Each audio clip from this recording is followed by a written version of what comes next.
안녕하세요. 고전의 한수 엄태범TV입니다. 오늘 고전의 한수는요, 부부싸움 한방에 끝나는 법에 대해서 한번 말씀을 드려보겠습니다. 어떤 한 중년의 부부가요, 부부싸움을 했어요. 남편이 홧김에 부인에게 한마디 했습니다. 그럴 거면 짐 싸가지고 나가. 그랬더니요, 그 부인이 나가라면 못 나갈 것 같아? 그리고는요, 대충 캐리어에다 짐을 싸가지고 나가버렸어요. 남편은 홧김에 한마디 했지만요, 괜히 마음이 심란했습니다. 이렇게 남편이 한참 심란한 마음으로 있는데요, 갑자기 현관에서 차인벨이 울립니다. 그래서 남편이 나가보니까요, 부인이 캐리어를 끌고 다시 온 거예요. 그러니까 남편이 호기롭게 얘기합니다. 뭐하러 다시 왔어? 그렇게 얘기를 한 거예요. 그랬더니 부인이 한마디 합니다. 내가 가장 소중한 것을 놔두고 왔다. 그랬더니 남편이 그게 뭔데? 그렇게 물어본 거예요. 그랬더니 그 부인이 이렇게 말합니다. 가장 소중한 것은 바로 당신이다. 이 상태가 되면 부부싸움은 게임 아웃, 즉 게임 체인저가 된 겁니다. 여러분, 부부가 살다 보면 지지고 뻗고 부부싸움을 안 할 수는 없습니다. 그런데 그 문제는 부부싸움 후에 냉랭한 한랭전선이 형성된다는 겁니다. 즉 궁지에 몰리게 된다는 뜻입니다. 내가 아는 어떤 부부는요, 부부싸움을 하면요, 한 달 이상 말을 안 한대요. 참으로 미련한 사람들입니다. 한 달 동안 말을 안 하면 얼마나 스트레스를 받겠습니까?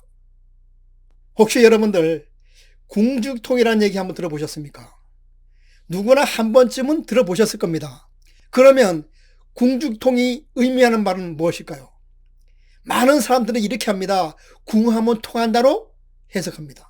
그러나 이 말은 잘못된 말입니다. 주역의 개사전에요, 이런 말이 나옵니다. 궁죽변, 변죽통, 통죽구라는 말이 나옵니다. 즉 궁하면 변하고, 변하면 통하고, 통하면 오래간다는 뜻입니다. 판문을 풀이해보면 이렇습니다. 이 궁자는요, 궁핍할 궁자입니다. 궁지에 몰렸을 때 쓰는 궁자가 바로 이 궁할 궁자, 즉 궁핍할 궁자입니다. 궁해지면 궁죽변, 변할 변자, 그러니까 변화를 시도해야 된다는 변할 변자를 씁니다. 그 다음에 통자는요, 통할 통, 문제가 해결되는 통할 통자를 씁니다. 그리고 구자는요, 오래갈 구자를 씁니다. 다시 한번 말씀드리지만요, 궁지에 몰리면요, 일단 변해야 됩니다. 변하면 반드시 통하게 되어 있습니다. 통하면 오래갑니다. 다시 한번 말씀드리지만 궁하면 변해야 되고, 변하면 반드시 통하고, 통하면 오래 간다는 뜻입니다. 그리고요, 오랜 시간이 지나면요, 이 세상 만물은 반드시 다시 궁해집니다. 궁해지면 다시 어떻습니까? 변해야 되고, 변하면 다시 통하게 되고, 통하면 오래 갑니다. 이 짧은 말 속에요, 세상의 모든 이치가 숨어 있습니다. 이 말뜻을 곰곰이 씹어보면요, 내가 이 세상을 어떻게 살아야 되는지를요, 수만 권의 책을 읽지 않아도 우리는 알 수가 있습니다. 단순하면서 명쾌하게 삶의 방식이 바로 여기에 녹아 있습니다. 우리는요, 죽을 때까지 궁죽변, 변죽통, 통죽구, 이 사이클을 반복하면서 살아가게 됩니다. 이 몇 자 안 되는 이 글씨 속에 모든 삶의 흐름이 숨어 있는 겁니다. 여러분, 부부싸움은 칼로 물베기라는 말이 있습니다. 부부싸움을 빨리 끝내야 됩니다. 부부싸움을 빨리 끝내지 않으면 그 다음날 아침 밥상을요, 이렇게 받을 수가 있습니다. 특히 남성분들은 각별히 유념해 주시기 바랍니다.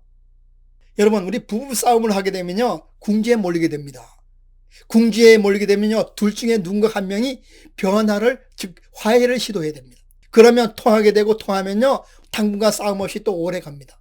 또 어느 정도 시간이 지나면 또 부부싸움을 합니다. 그러면 똑같은 사이클로 또 누군가가 화해를 시도하고, 화해를 시도하면 반드시 또 화해가 되고, 화해가 되면 또 한동안 또 부부싸움을 안 하면서 또 오래 갑니다. 이와 같이 똑같은 이 사이클로 우리는 평생을 살아갑니다. 인생은 거창한 게 아닙니다. 이러한 사소한 문제를 풀면서 살아가는 게 진정한 부부관계가 아닌가, 저는 그렇게 생각합니다. 부부싸움에서요, 화해를 유도하는 방법이 세 가지가 있습니다. 첫째는요, 배우자의 말을 끝까지 들어줘야 됩니다. 그 말이 말 같지 않더라도요, 인내를 가지고 좀 참고 끝까지 들어줘야 됩니다. 두 번째는요, 배우자의 말을 이해하려 하지 말고 있는 그대로 그냥 들어주면 됩니다. 설득하지 말아야 됩니다. 10년, 20년 같이 살다 보면 압니다. 그 성격이 안 바뀌었다는 것을. 그냥 있는 그대로 들어주면 됩니다. 세 번째는요, 말투나 목소리 톤을 차분하게 한번 바꿔보라는 겁니다. 예를 들어서 존댓말을 쓰든지 아니면 목소리 톤을 저음으로 차분하게 한번 바꿔보는 겁니다. 제가 잘 아는 사람 중에 한 명이요, 30대 초반에 일찍 사업을 시작해서 크게 성공을 했습니다. 그러나 50대 중반에 부인이 암으로요 상처를 했습니다. 그리고 60대 초반에는 사업체가 부도가 나서 전 재산을 잃어버린 겁니다.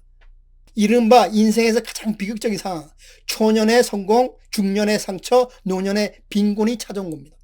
그러나 그는요, 이 비극적인 상황에서도 손을 놓고 있지 않았습니다. 부인을 상처한 후에는요, 새벽 5시에 일어나서 고등학교 3학년인 아들을 밥을 해줬습니다. 엄마의 빈자리를 메우려고 무척 노력했습니다. 그 결과 그 아들은 서울의 명문대를 졸업하고 지금은 직장생활 잘하고 있습니다. 노년의 사업체 부도로 전 재산을 날렸지만요, 아파트 관리원과 야간에는 주유소에서 주유원으로요 지금도 열심히 살고 있습니다. 여러분, 어린아이가 걸음을 걸 수 있는 것은요, 넘어짐에 대한 두려움이 없기 때문에 걸 수 있다 그럽니다. 위기를 피하려고만 하면요, 더 큰 화를 불러오게 됩니다. 두렵고 힘들어도요, 우리는 이 두려움과 진정 맞서서 싸워야 됩니다. 그래야지만 우리는 자신감을 얻을 수 있습니다. 어두운 밤이 있으면요, 환한 낮이 있습니다. 햇볕이 드는 양지가 있으면 반드시 햇빛이 들지 않는 음지는 반드시 있습니다. 지금 나를 기쁘게 하고 좋은 일이 있으면요, 반드시 나를 슬프게 하는 나쁜 일이 있게 마련입니다. 우리 인생은요, 햇빛만 있으면요, 사막이 됩니다.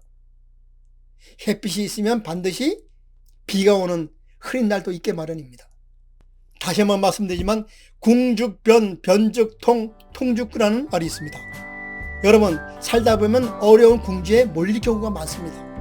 이럴 때는 가장 먼저 해야 될 게 본인, 나 자신이 변화를 시도해야 된다는 겁니다. 내 자신이 변화할 때 우리는 비로소 이 세상 만물은 통하게 됩니다. 통하게 되면 비로소 우리는 평화로운 삶을 오래도록 잘 누릴 수가 있습니다. 이것이 인생의 사이클입니다. 그럼 오늘 방송은 여기서 마치고요, 다음 시간에 찾아뵙도록 하겠습니다.